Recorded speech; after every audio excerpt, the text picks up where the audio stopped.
Bapa, berfirmanlah kepada setiap pribadi kami.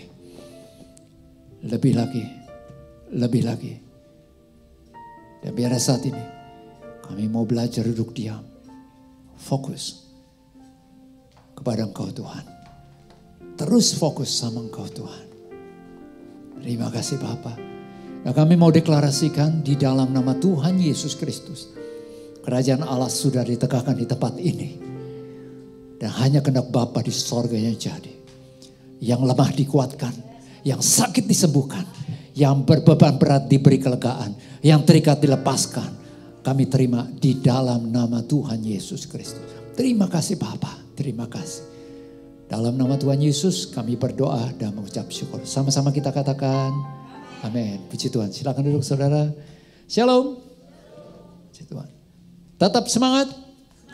Selalu semangat. Katakan selalu semangat. Kepada orang yang dekat saudara. Kalau saudara di rumah sendirian, oke, katakan kepada dirimu sendiri. Tapi kalau ada rekan-rekan yang duduk juga di situ, katakan tetap semangat. Yang di ruangan ini katakan tetap semangat bro. 2, 3.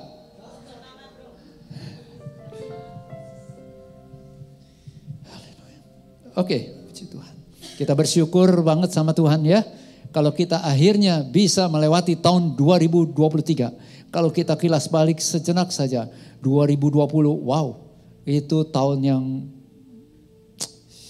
mencekam juga ya. 2020, mulainya pandemi gitu. Covid-nya.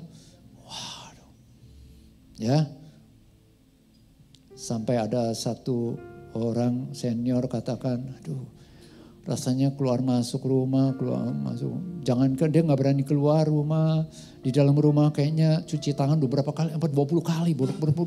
Megang ini, dia terus. Dia sampai bilang, sampai kasat nih tangan tuh kayak gitu. Dia ngomong sendiri gitu loh ke saya. Ke beberapa orang di situ. Ya begitu mencekamkan, begitu mengerikan. Ya ngeri-ngeri sedap sih. Tapi juga Tuhan seringkali mengizinkan. Ada hal-hal yang mengkhawatirkan, menakutkan. Karena Tuhan punya maksud. Ya, oke saudara, kita bersyukur akhirnya kita bisa masuk tahun 2024 ini. Ya, bersyukur banget sama Tuhan. Bukan karena kuat gagah saudara dan saya, tetapi karena anugerah Tuhan. Karena Tuhan sayang sama saudara dan saya. Mau lihat wajah-wajah yang disayang Tuhan? Mau ngelihat? Yang mau ngelihat boleh angkat tangan setengah tiang aja. Oke, mau ngelihat? Oke. Saya hitung 1, 2, 3, saudara tengok orang di dekat saudara. Itu wajah orang disayang Tuhan. 2, 3. Jangan dilihat loh, tersinggung loh dia loh. Oke ya, semuanya disayang Tuhan ya. Kasih sayang Tuhan tidak berkesudahan. Ya, kasih setianya juga tidak berkesudahan. Nah saudara, saya ingin ajak saudara lihat, ini ada satu foto ya. Mungkin beberapa kita nggak kenal dia, saya juga nggak kenal, tapi saya ambil dari internet. Dia punya kisah menarik, luar biasa loh saudara, patut kita teladani. Beliau adalah namanya Wilma Rudolph. Ya. Saya mau ngucap ini aja nama dia, mesti saya klik beberapa kali dia translate Google. Aduh sampai begini. Ya, saya orang Indonesia, pada waktu dapat pelajaran bahasa Inggris, ya sering kali mengabaikan. Jadi ya gitulah. Ya, sering-sering bolos gitu ya. Tapi enggak dengan saudara kan. Saudara pelajaran bahasa Inggris mantap toh? Oke? Ya, little I can. Oke, from polio to Olympic champ. Dia ada seorang peraih 3 medali emas di Olimpiade tahun 1960. 2 tahun sebelum saya lahir. Ya, saya lahir tahun 1962. Jadi cukup banyak juga ya umur saya ya. Gak apa-apa. Tapi saya bersyukur karena nanti pada tanggal hari ulang tahun saya, wah dirayakan oleh seluruh bangsa Indonesia. Ada sebuah pesta demokrasi ya. Haleluya. Tapi kalau nggak ada juga tetap dirayakan sih. Ya, namanya Valentine. Oke. Ini bukan pengumuman ya. Tapi biar saudara siapkan aja dari sekarang. Ngerti maksud saya? Oke. Nah, saudara, wanita ini dia waktu kecilnya dia mengalami penyakit yaitu cacat kaki, pincang. Dia terserang polio. Sampai dia mau berjalan harus disanggah. Ada gambarnya juga, tapi saya nggak perlu tampilkan. Ada gambarnya juga. Dia disanggah. Dia harus berjalan disanggah gitu loh, polio. Nah, dia melihat teman-teman sebayanya berlari-lari lancar banget, nggak pakai penyangga. Akhirnya dia tanya sama mamanya. Saya bertanya juga sih dalam hati saya, kenapa dia nggak tanya sama bapaknya? Wah, saya tersinggung sebagai bapak. Tapi nggak tahu kisahnya ya. Tapi dia tanya sama mamanya. Saya sangat yakin dia bertanya kepada sumber yang tepat. Kepada mamanya. Bukan mama tetangga ya. Mama kandung. Ma, bisakah saya berjalan berlari-lari seperti mereka-mereka ini? Ibu kandungnya bilang begini. Pasti bisa. Percaya kepada Tuhan. Berharaplah kepada Dia. Ternyata kata-kata orang tua. Apalagi seorang ibu. Tapi juga bapak ya. Itu nancep jelep-jelep. Jadi orang tua kita yang sudah punya anak. Kalau ngomong hati-hati. Di sini orang tua angkat tangan. Bukan orang yang udah tua, tapi orang tua. Oke, punya anak? Hati-hati dengan mulut. Biar dari mulut yang satu hanya keluar kata-kata berkat, bukan kutuk. Dasar lu ya, emang begitu lu gak berubah. Nah itu kutuk. Tapi enggak. Mamanya katakan, bisa nak. Percaya kepada Tuhan dan berharaplah kepadanya. Ini benar, dibilang. Ternyata kata-kata seorang ibu membangkitkan iman seorang Wilma Rudolph. Sejak itu katanya, dia terus berdoa, berharap, dan dia juga berusaha keras, berupaya banget. Terus. Umur 12 tahun, dia bisa berjalan tanpa penyangga lagi. Tanpa operasi. Wow. Bahkan setelah itu, sekian belas tahun lah, dia mengikuti sebuah pertandingan olimpiade di cabang yang bergengsi, yaitu atletik, lari. Itu sebabnya dia meraih 3 medali emas di olimpiade pada saat itu. Kok bisa? Oleh karena iman. Katakan iman. Katakan iman. Nah, saya kasih contoh satu lagi di Alkitab. Tolong tampilkan boleh, Mulmet, gambar ini. Nah, tahu gambar siapa ini? Iya, Yusuf. Yusuf di Perjanjian Lama. Sebelum dia menjadi orang nomor 2 pada saat itu di Mesir. Dari mulai umur 17 tahun. Dia sudah dibenci oleh semua saudara-saudara kandung sebapak. Memang beda mama. Salahnya apa? Salahnya cuma dia menceritakan mimpi. Mimpinya dia ceritain gitu loh. Lalu yang kedua, dia dapat perlakuan memang agak beda dari bapaknya. Emang dia minta? Enggak. Tapi dia jadi dibenci. Bahkan begitu amat sangat benci, angkara murka saudara-saudara kandungnya. Sampai dia mau dibunuh. Tapi akhirnya dicegah. Satu dan hal, akhirnya dia dimasukkan ke dalam sumur. Dan setelah itu diangkat, dijual. Dan sampai di Mesir. Dia bekerja. Rupanya luar biasa. Yusuf, dia fokusnya tidak kepada masa lalu yang begitu pahit. Tidak fokus kepada kesalahan, kekesalan ulah dari saudara-saudara kandungnya. Tapi dia terus lakukan apa yang dia harus lakukan pada saat itu. Dia menjadi orang kepercayaan. Karena dia kerja pada salah satu petinggi di Mesir yang namanya Potifar. Dia bekerja dan dia menjadi orang kepercayaan. Tapi toh dia mengalami fitnahan juga. Akhirnya singkat cerita dia di penjara. Di penjara dia tetap fokuskan dirinya, hidupnya kepada apa yang dia harus lakukan. Dia menjadi orang kepercayaan juga di penjara terhadap tahanan-tahanan lain. Kok bisa? Saya singkat lagi. Akhirnya dia diangkat bahkan menjadi orang nomor 2 di Mesir.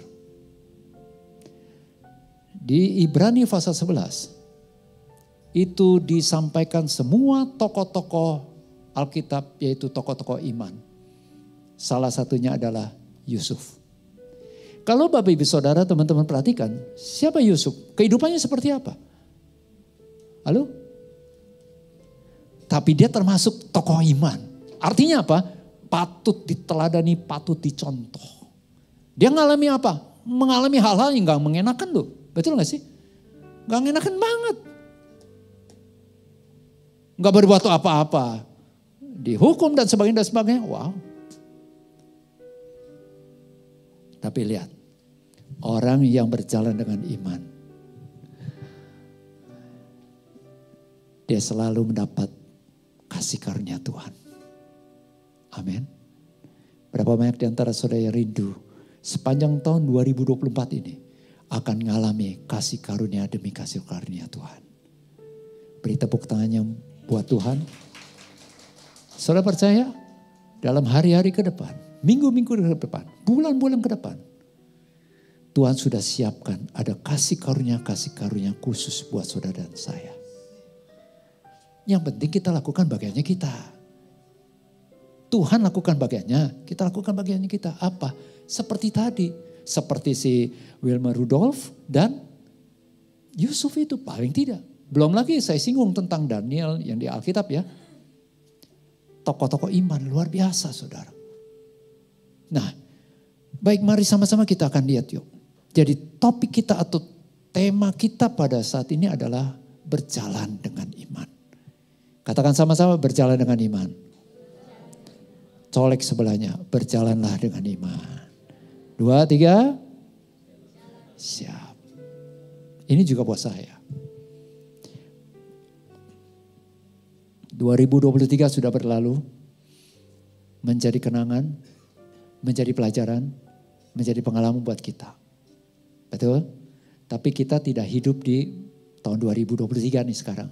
Kita hidup di tahun 2024. Tuhan adalah Tuhan yang present. Tuhan yang sekarang. Tuhan yang lalu, Tuhan yang sekarang. Jadi hiduplah sekarang. Ngerti maksud saya? Biar Roh Kudus yang menuntut saudara lebih lagi. Nah sekarang kita akan lihat sama-sama. Iman. Tolong caption berikutnya. Saudara, mengapa kita harus berjalan dengan iman? Ada 3 hal yang saya temukan, paling 3. Yang pertama, supaya hidup kita, diri kita berkenan sama Allah. Saudara, Ibrani 11 ayat 6 itu menegaskan bahwa tanpa iman tidak ada seorang pun berkenan kepada Allah. Tolong perhatikan. Tanpa iman tidak mungkin orang berkenan kepada Allah. Sebab barang siapa berpaling kepada Allah, ia harus percaya bahwa Allah ada. Dan bahwa Allah memberi upah kepada orang yang sungguh-sungguh mencari dia. Saya mau tanya sama saudara. Yang ikut di dalam ibadah atau ikut di dalam secara online juga ya. Saudara ikuti ibadah ini tujuannya apa? Yang onsite, untuk ketemu satu sama lain? Ya pasti, namanya korporat. Tetapi lebih lagi yang utamanya adalah mencari Tuhan. Mencari sepertinya gak ketemu, hilang gitu. Enggak. Kita rindu untuk mengalami lebih lagi gitu loh, kedekatan. Itu sebabnya kita selalu ada di dalam hadiratnya Tuhan. Bagi kita yang sudah percaya kepada Yesus Kristus. Dimanapun saudara dan saya berada, di situ ada hadirat Tuhan. Betul? Betul gak sih? Nangkap ini. Supaya kita berkenan sama Tuhan, kita harus hidup dengan iman. Apapun yang kita lakukan. Ini juga buat saya. Saya lakukan ini nih, pelayanan saat ini, khotbah. Saya harus lakukan dengan iman. Imannya seperti apa? Itu tadi jelas. Paling tidak, saya percaya bahwa Allah ada loh. Allah ada dan sedang perhatikan aku. Allah ada di tempat ini. Siapa yang percaya bahwa Allah di sini? Allah ada di sini? Allah ada di tempat di mana saudara duduk? Allah sedang perhatikan saudara. Dia jauh lebih lagi, bukan hanya memperhatikan luar. Tapi memperhatikan lebih lagi dalam hatimu dan dalam hatiku. Dia tahu apa yang sedang kau gumuli. Dia tahu keadaan keluargamu seperti apa. Yes. Saudara, tanpa iman tidak seorang pun yang berkenan sama Allah. Kalau diri kita udah gak berkenan, yang lain-lain, apapun yang kita kerjakan, yang kita persembahkan, gak berkenan. Tahu dari mana? Tolong perhatikan Kejadian pasal 4. Kain dan Habel. Alkitab mencatat. Allah mengindahkan Habel dan korban persembahan. Orangnya dulu. Allah tidak mengindahkan Kain dan korban persembahan. Orangnya dulu. Nangkap di sini? Tuhan menerima apapun yang kita lakukan, termasuk pelayanan kita, aduh para pelayan. Apapun yang kita lakukan, kalau Tuhan nolak diri kita, beres sudah. Apapun yang kita lakukan, apapun yang kita persembahkan dan sebagainya, itu semua gak ada guna. Tapi kebalikannya, kalau Allah sudah berkenan, apapun yang kita lakukan sekalipun itu sederhana, itu berkenan di hadapan Tuhan. Wow, sangat penting yang namanya iman. Orang benar hidup oleh iman.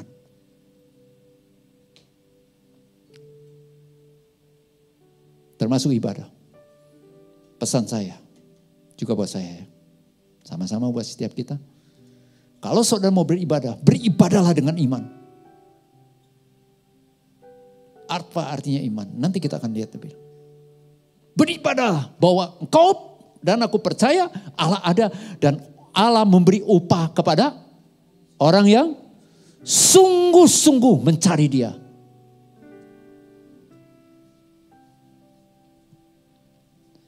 Seberapa banyak yang beribadah saat ini? Belum tentu semuanya berkenan kepada Allah. Tapi bisa jadi semuanya saat ini berkenan kepada Allah. Karena engkau dan aku semuanya melakukannya dengan iman kepada Allah. Yang kedua, kenapa kita harus berjalan dengan iman? Hidup dengan iman. Supaya kita dapat mengalahkan dunia. Prinsip-prinsip dunia. Nilai-nilai dunia. Hati-hati. Dalam berbisnis, tetap pegang prinsip firman Allah. Prinsipnya sederhana. Takut akan Tuhan. Hormati Tuhan. Dan taati Tuhan. Oke. Yang ketiga. Kita berjalan dengan iman. Kita hidup dengan iman sepanjang tahun 2024. Yang pertama, supaya kita berkenan sama Allah. Yang kedua, supaya kita dapat mengalahkan dunia. Segala tipu muslihat, ya kekayaan dunia, kegelimangan dunia dan sebagainya. Karena semua saudara kan lewat penampilan kan. Dunia ini terutama ya kan. Tapi lihat saudara. Orang yang hidup dengan iman gak peduli dengan, bukan berarti kita gak perlu penampilan. Perlu, saya juga penampilannya juga saya harus bagaimana saya terutama di istilahnya didandani oleh istri saya nih. Dia tahu matching-matchingnya. Kalau saya sendiri sih bisa gak karuan warnanya apa, merah ketemu hijau, hijau ketemu biru dan sebagainya. Ya kan kuning dan sebagainya. Perlu penampilan tapi ya biasa aja gitu loh. Artinya yang penting rapi kan enak ya seperti itu. Saudara yang ketiga, supaya hati kita limpah dengan syukur. Boleh pegang dadanya sama-sama. Katakan limpah dengan syukur. Orang yang berjalan dengan iman. Orang itu tidak melewatkan satu hari tanpa bersyukur sama Tuhan. Pagi hari udah mengucap syukur. Tuhan terima kasih. Aku masih bisa napas. Amin. Masih bisa tidur. Sekalipun mungkin beberapa jam. Tapi terganggu gitu. Mengucap syukur. Mengucap syukur. Maka itu ada istilah orang ya. Di luar sana. Yang belum percaya kepada Tuhan Yesus. Aku herannya sama orang Kristen. Kristen itu artinya sebenarnya pengikut Kristus. Senang dia nyanyi. Sedih dia nyanyi. Senang dia doa. Sedih dia doa. Ya memang itulah. Coba lihat kiri kanannya. Wajah penuh ucapan syukur kah? 2, 3. Coba lihat. 2, 3.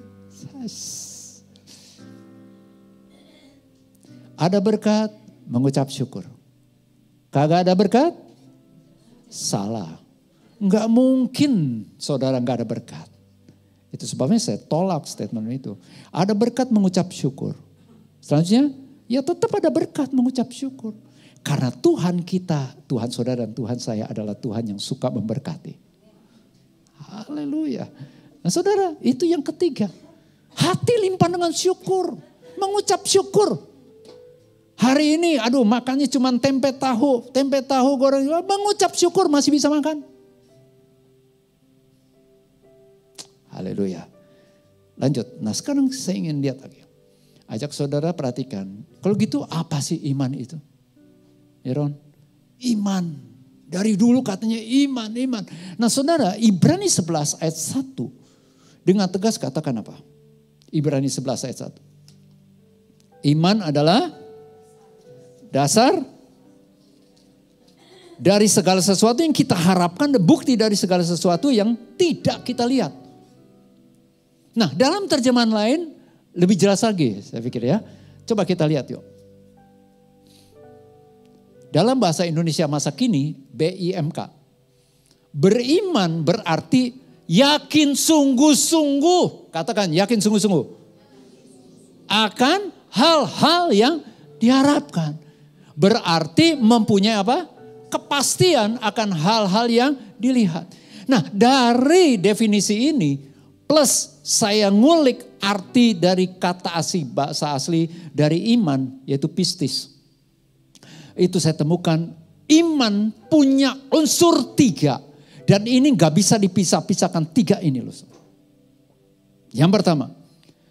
Nah, yang namanya kalau kita berjalan dengan iman. Ya berjalan dengan 3 unsur ini. Yang pertama unsurnya adalah apa? Keyakinan. Katakan sama-sama keyakinan. Yakin gak? Contoh sederhana. Saudara berdoa, kita berdoa yang sederhana aja. Doa makan. Ya mohon maaf ya, mungkin ada yang berdoa makan, sebelum makan itu doa. Ya udah doanya just gitu aja. Seperti, ya memang kewajiban sih, rutinitas. Tapi doanya begitu aja gitu loh. Halo. Sekalipun cuma doa makan, mengucap syukur hanya nggak sampai 1 menit. Tapi biarlah kita dengan keyakinan. Katakan yakin. Yakin gitu loh dengan apa yang saudara dan saya doakan.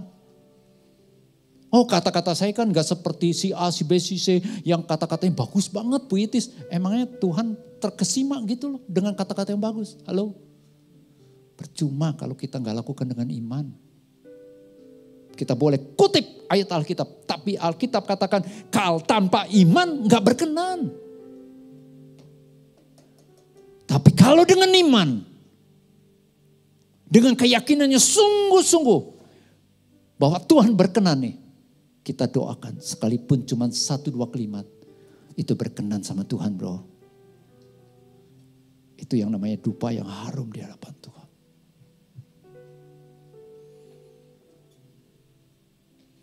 Mohon maaf. Orang-orang yang sudah lanjut usia. Mungkin pendidikanmu tidak tinggi. Kamu berdoa, engkau berdoa sederhana. Tapi engkau lakukan dengan iman. Itu berkenan di hadapan Tuhan. Oke Ibu Lena, Ibu Lenaya. Doa ibu, doa saudara dan saya. Sesederhana apapun, lakukan dengan iman. Percuma kita doa muluk-muluk hanya untuk dapat pujian dari manusia. Mencari pujian yang sia-sia itu loh. Sampai tadi juga saya berdoa, Tuhan tolong. Jangan sampai ada motivasi yang salah di hadapan Tuhan. Aku mau melakukannya dengan iman. Yakin sungguh-sungguh bahwa apa yang aku lakukan ini sesuai dengan kebenaran firman Allah. Termasuk ketika saudara berdoa buat seseorang. Kata-kata buatan sampai nih, bla bla bla. Pertanyaan, apa engkau lakukan dengan iman atau sekedar emosi?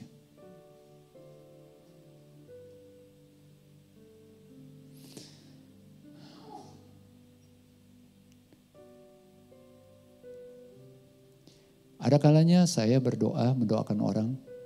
Satu waktu di sebuah retreat, ada altar call, saya harus sampaikan.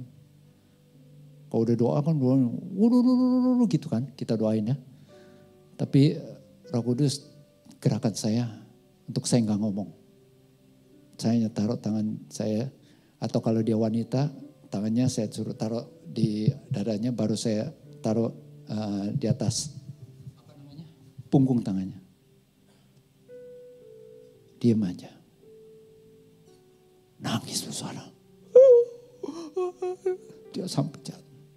Dia ngalami Tuhan. Saya belajar melakukannya dengan iman.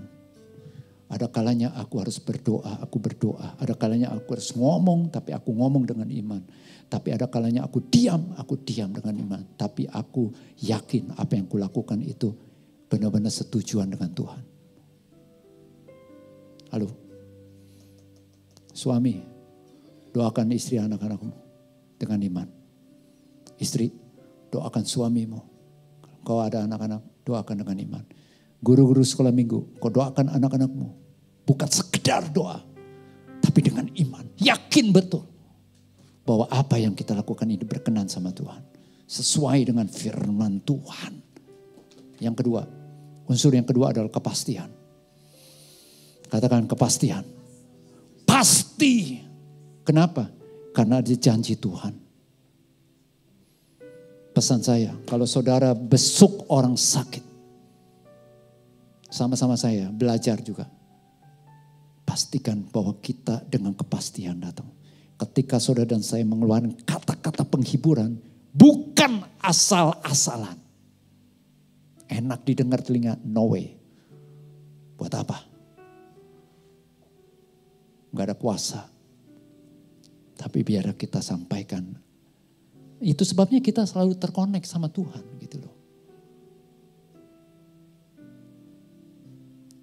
Yang ketiga. Unsur yang ketiga adalah. Yang pertama apa unsurnya? 2, 3 apa? Yakin sungguh-sungguh. Yang kedua pasti, kepastian. Yang ketiga adalah ini dia, kesetiaan. Yang namanya iman. Itu bukan sekarang beriman, besok enggak. Besok lagi beriman, besok enggak. Enggak. Terus menerus. Dan iman itu dimulai dari awal memang. Kenal Tuhan. Kenal Yesus siapa. Seperti murid-murid saat ini. Bertumbuh. Nah sekarang ada sebuah statement bagus banget. Tolong diklik. Iman teruji dan bertumbuh. Semakin bertumbuh. Justru pada saat saudara dan saya harus menghadapi tantangan hidup. Kita enggak lari dari tantangan. Kita enggak berdoa, Tuhan singkirkan masalah ini. Tolong jangan berdoa lagi seperti itu.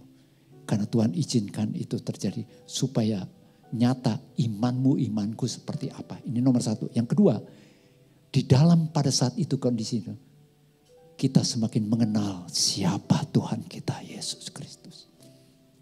Amin. Imanmu, imanku semakin berkuat. Semakin kokoh. Tolong.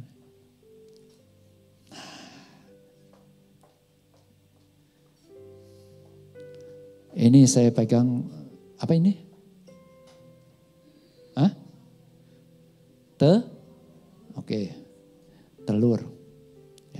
memang bahasa dulu saya waktu masih kecil bukan telur, telur. Telur. Berapa telur ini? Oke, nggak apa-apa. Saudara, ini telur. Ini telur matang. Tapi tadinya nggak matang.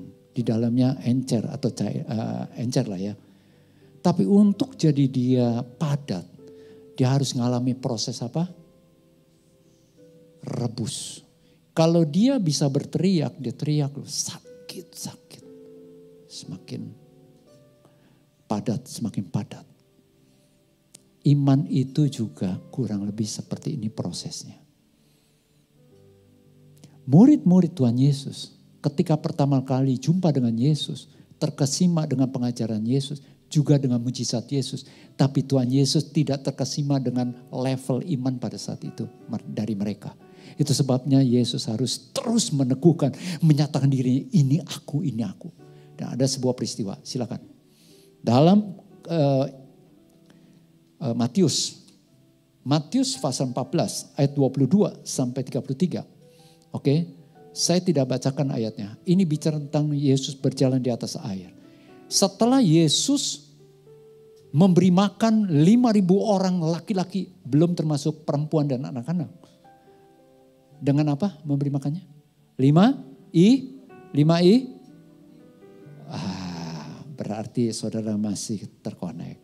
5 roti belum berubah dan tidak berubah. Apa yang tertulis ya? Enggak tertukar. 5 roti dan 2 ikan.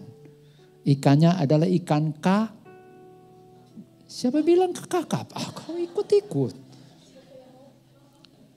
Yang ngucap juga saya bisa ngeliat di sini. Guru sekolah minggu pula. Aduh. Anak-anak, Yesus memberi makan 5.000 orang dengan 5 roti dan 2 ikan kakap. Aduh, enggak ada di sini. Yunus dilemparkan oleh orang pada saat itu dan dicaplok oleh ikan pari. Mana ikan pari bisa ini? Enggak bisa, dia mut bisa tuh si Yunus. Enggak. Ikan paus, siapa bilang ikan paus? Enggak ada.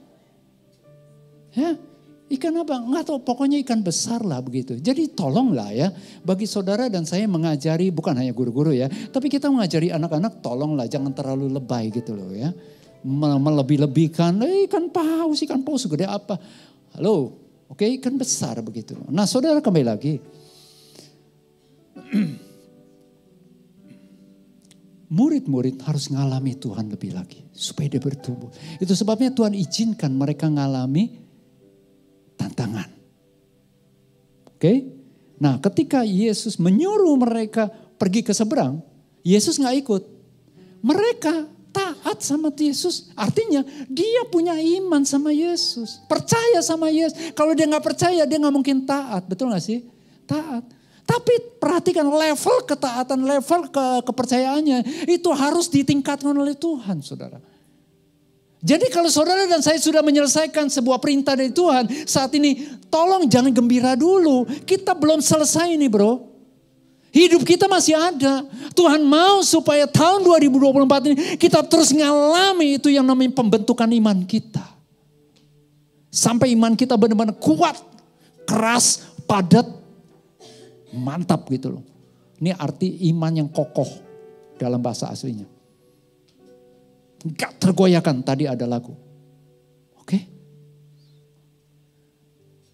Nah dari peristiwa ketika mereka udah beberapa mil, beberapa kilo gitu, beberapa kilometer jauhnya. Nah saudara mereka diombang-ambingkan oleh angin kencang, angin sakal. Angin sakal itu perahu maju, anginnya tuh nyerang gitu. Dan anginnya bukan angin sepoi-sepoi, anginnya kencang banget sehingga menimbulkan gelombang yang luar biasa. Dan Yesus dalam Markus pasal 6 dikatakan begini. Yesus melihat betapa payahnya murid-muridnya mendayung mengendalikan perahu itu. Jadi gini saudara, pengertian antara lain. Tuhan tahu loh seberapa besar kekuatanmu. Dan kekuatanku dalam menghadapi masalah yang sedang kita hadapi. Tantangan. Tuhan tahu. Dan Tuhan gak diem. Alkitab mencatat. Tuhan lihat dan Tuhan bergerak menghampiri mereka. Yesus berjalan di atas air. Menunjukkan siapa? Bahwa dia adalah Tuhan atas semesta alam ini. Wow. Itulah Yesusmu, Yesusku. Beri tepuk tangan yang meriah buat Tuhan Yesus. Lebih meriah loh. Salah satu doa saya ketika masa-masa pandemik, Tuhan, Kau Tuhan semesta alam. Tuhan berkuasa atas COVID, atas apapun juga. Oke. Nah, saudara, ada 3 hal yang saya temukan dari peristiwa ini. Supaya kita berjalan dengan iman. Iman itu 3 unsur ya. Yakin, pasti, dan setia. Setia sampai kapan? Sampai Tuhan jemput kita. Itu yang namanya setia. Iman kita, itu sebabnya dikatakan berbagailah orang yang mati dalam Tuhan. Artinya apa? Setia imannya kepada Yesus Kristus sampai nafas terakhir. Halo. Yang pertama, kita yakin pasti setia terhadap pribadi Yesus. Siapa yang percaya Yesus Kristus, Tuhan adalah Tuhan yang setia. Tuhan yang mengasihi. Ketika engkau dan aku tidak melakukan perintahnya, apakah dia tetap mengasihi? Ketika kita berbuat yang berkenan sama Tuhan, Tuhan mengasihi. Kasih Tuhan bulat men. Gak berkurang. Ketika engkau dan aku berbuat dosa, dia langsung tidak mengasihi atau kurang mengasihi. Enggak, dia tetap mengasihi. Ketika kita menyenangkan, menyembah, memuji Tuhan, memberikan bersama, menolong orang dan sebagainya. Kasih Tuhan berlebih? Enggak, tetap utuh. Itulah Tuhanmu dan Tuhanku. Tapi dia tidak kompromi dengan dosa. Kita harus bereskan dosa. Pribadi yang kudus. Siapa yang percaya Yesus Kristus adalah Allah yang Maha Kudus? Maha kuasa? Maha hadir? Maha melihat? Maha adil? Penyayang? Pengasih? Kalau tahun 2023 dia tolong saudara, mungkinkah dia tidak menolong kita tahun 2024? Wow. Ini loh, yakin, pasti, dan kita tetap setia. Yang pertama terhadap pribadinya. Yang kedua, yakin, pasti, dan setia terhadap perkataannya. Perkataannya itu apa? Ini loh, firman Allah. Kalau saudara dan saya membaca Alkitab, enggak membuat Tuhan semakin sayang sama saudara dan saya. Saya kutip seorang hamba Tuhan katakan begitu. Tapi ketika kita baca Alkitab, renungkan dengan sungguh-sungguh, bukan membuat dia semakin sayang sama kita. Tapi kita semakin sayang sama Tuhan. Semakin beriman sama Tuhan. Justru ketika saudara saya sedang menghadapi tantangan seberat apapun. Baca Alkitab. Dulu ada orang ngomong salah banget. Menyesatkan itu. Sesama orang Kristen. Apa? Lu baca Alkitab? Enggak lah, gue lagi pusing. Kalau lagi pusing ini gak bisa konsen. Siapa bilang? Tergantung dari dirimu dan diriku. Itu keputusan kok. Tapi justru di sini firman Tuhan katakan apa? Matius 11 ayat 28 ya. Marilah kepadaku semua yang letih lesu berbeban berat. Aku akan memberikan kelegaan kepadamu. Justru dalam keadaan kita lagi depresi, stres atau apa. Datang sama Tuhan. Berdoa dan baca Alkitab sungguh-sungguh. Amin. Yang kedua. Yakin. Pasti. Setia terhadap perkataan Tuhan. Yang pertama terhadap pribadinya. Yang ketiga, yakin, pasti, dan setia terhadap ibadah kepada Tuhan. Berapa banyak di antara kita yang mau menyatakan dirinya sebagai pribadi yang setia beribadah sama Tuhan? Sampai kapan? Kata ibadah itu seringkali diterjemahkan pertama melayani, serve. Tapi juga yang kedua adalah menyembah. Jangan pernah berhenti melayani, jangan pernah berhenti menyembah. Oh, melayani di gereja, enggak harus di gereja. Artinya begini, tidak hanya di gereja. Ada kalanya saudara diberi kesempatan melayani. Hanya beresin kursi sebentar aja nih. Ada yang miring-miring, saudara beresin. Tapi dengan iman, itu diperhatikan Tuhan tahu. Halo? Melayani di rumah, di keluarga. Suami layani istri, istri layani suami. Anak melayani orang tua melayani anak. Di tempat saudara bekerja, apapun profesimu, engkau lakukan itu. Yang punya karyawan-karyawati, engkau perhatikan, engkau layani mereka. Dan juga sesama karyawan, melayani dan melayani dan melayani dan melayani. Tapi yang ketiga juga ada pengertian ibadah itu adalah apa? Penyembahan. Menyembah. Menyembah tidak harus menotasikan kata-kata. Artinya punya ada lagu. Coba. Engkau baik Tuhan. Engkau ajaib. Engkau dahsyat. Bisa begitu, is okay. Tapi itu bukan satu-satunya bentuk penyembahan. Itu baru bermazmur. Penyembahan itu deep langsung dari hati lo. Ada kalanya kita nggak ngomong apa-apa, hanya menyembah. Tersungkur di bawah kaki Tuhan. Kau hanya mengangkat tangan.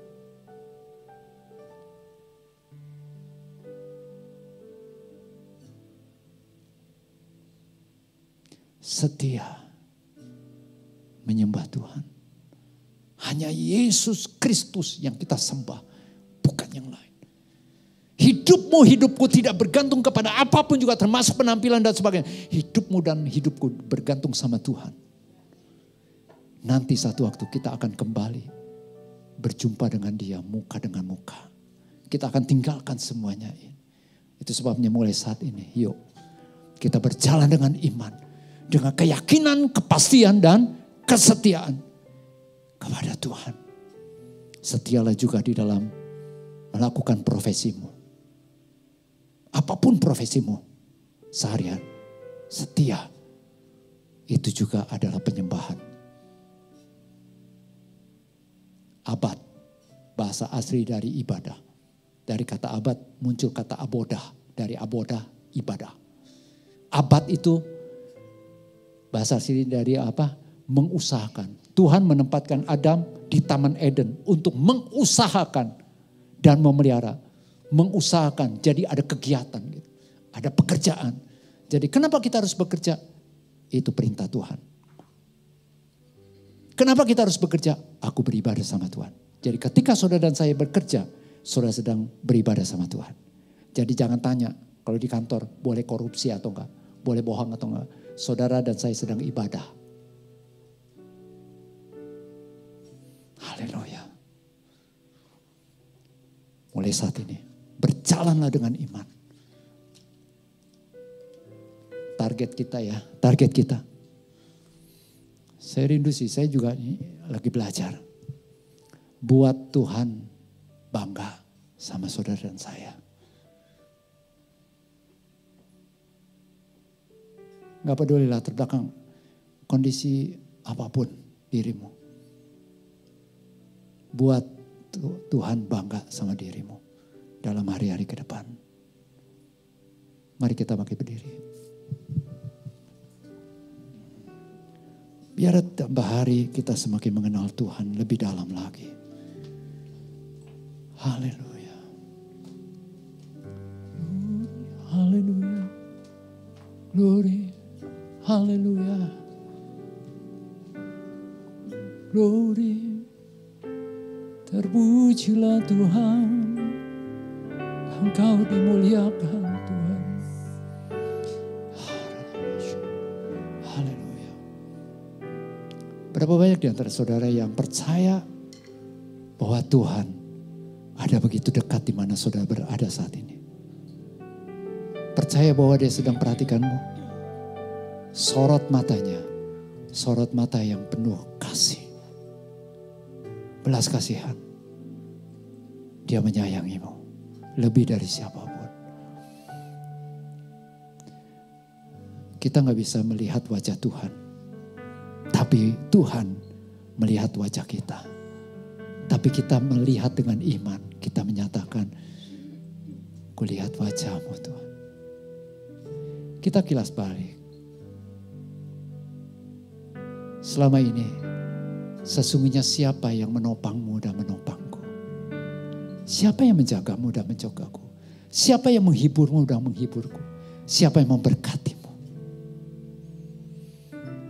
Dia. Yesus Kristus Tuhan. Ambil komitmen mulai saat ini.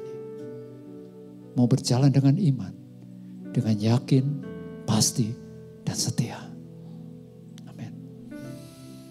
Saudara, kita naikkan pujian ini. Bila ku buka mataku dan lihat wajahmu, katakan dari hatimu. Yes. Bila ku lihat hidupku, Yes. dan karya tanganmu, Ya. ku tersanjung karena semua yang baik dalam hidupku. Yes. Ya, Tuhan. Itulah karyamu, kau beri Yes. kesempatan yang baru, dan ku ingin mengenalmu Tuhan, lebih dalam dari semua yang ku kenal. Amin. Tiada kasih yang melebihimu, ku ada untuk mencari penyembahmu. Boleh saudara angkat tangan kananmu, taruh tangan kirimu di dadamu masing-masing, katakan. Bila ku buka mataku dan lihat wajah, pandang dia dengan imanmu. Ku terharu Yes. bila ku lihat hidupku Yes. dan karya tanganmu. Persilakan Roh Kudus terus bekerja. Katakan, karena semua yang baik dalam hidupku, itulah yes. Amen.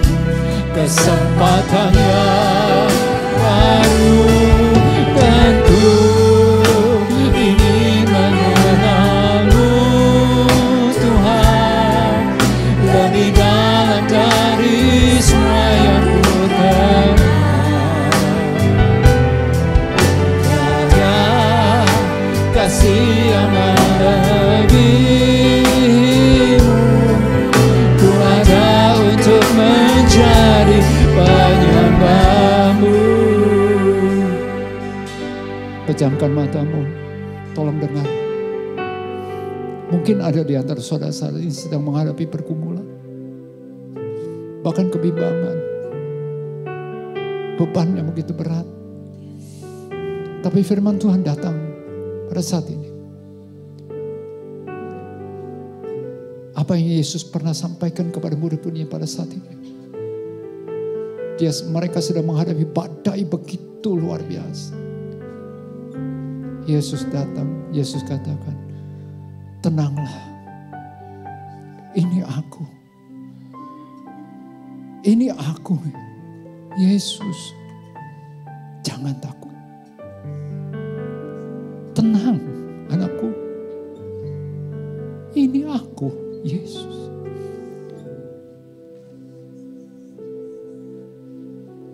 Kalau dulu aku menyertaimu, aku Tuhan yang tetap sama, yang menyertaimu.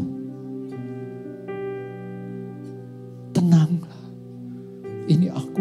Jangan takut, jangan ragu, jangan bimbang.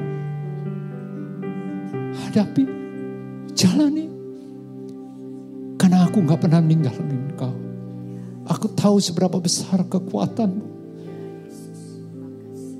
Kau tidak mampu. Kau tidak akan pernah mampu menyelesaikannya dengan kekuatanmu sendiri. Tapi aku datang, aku menyertaimu. Dan aku memberi kekuatan kepadamu. Dan aku akan mengadakan mujizat. Bagianmu adalah kenalilah aku lebih dalam lagi. Lebih dalam lagi. Lebih dalam lagi. Angkat kedua tanganmu. Refnya kita katakan. Dan ku ingin mengenalmu Tuhan, lebih dalam dari semua yang ku kenal. Tiada kasih yang melebihimu, ku ada untuk mencari penyembahmu. Dan ku ingin mengenalmu Tuhan, lebih dalam dari semua yang ku kenal. Tiada kasih yang melebihimu, ku ada untuk mencari. Sekali lagi katakan, dan ku ingin mengenalmu, dan ku ingin mengenalmu Tuhan, lebih dalam dari semua yang ku kenal. Dan kasih yang melebihimu, ku ada untuk mencari penyembahmu. Ku ada untuk mencari penyembahmu. Ku ada untuk mencari penyembahmu.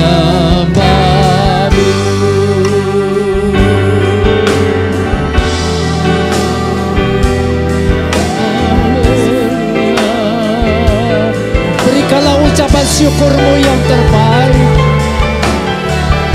Ucapan syukur yang terbaik buat Yesus. Mazmur yang terbaik. Pujian pengagungan.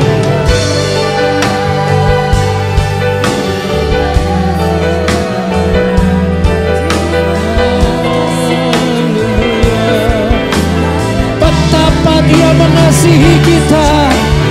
Dia menyertaimu dan menyertaiku sampai detik ini, dan akan terus menyertai kita sepanjang 2024 ini.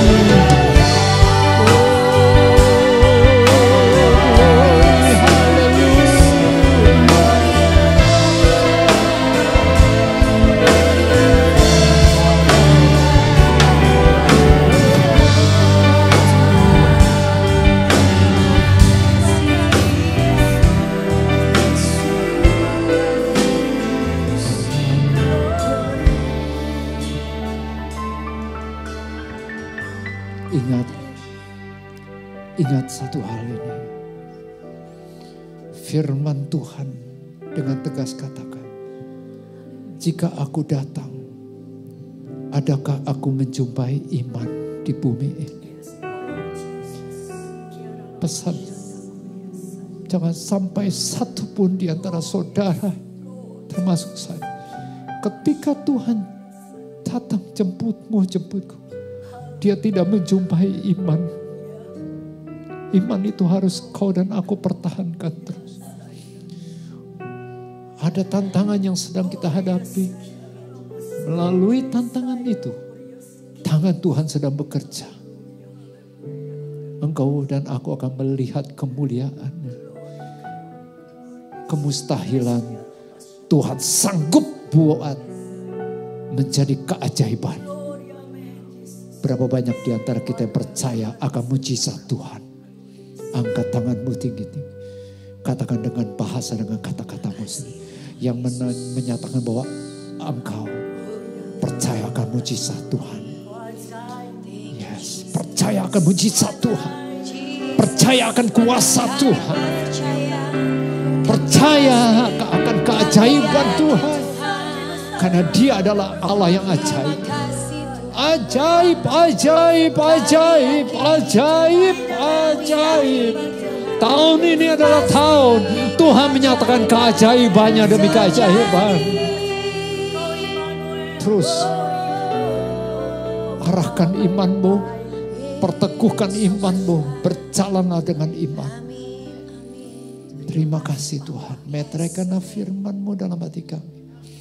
Dan hamba percaya Roh Kudus, Engkau akan menuntun setiap kami untuk kami berjalan dengan iman yang semakin terbentuk, semakin kuat. Terima kasih Tuhan, terima kasih.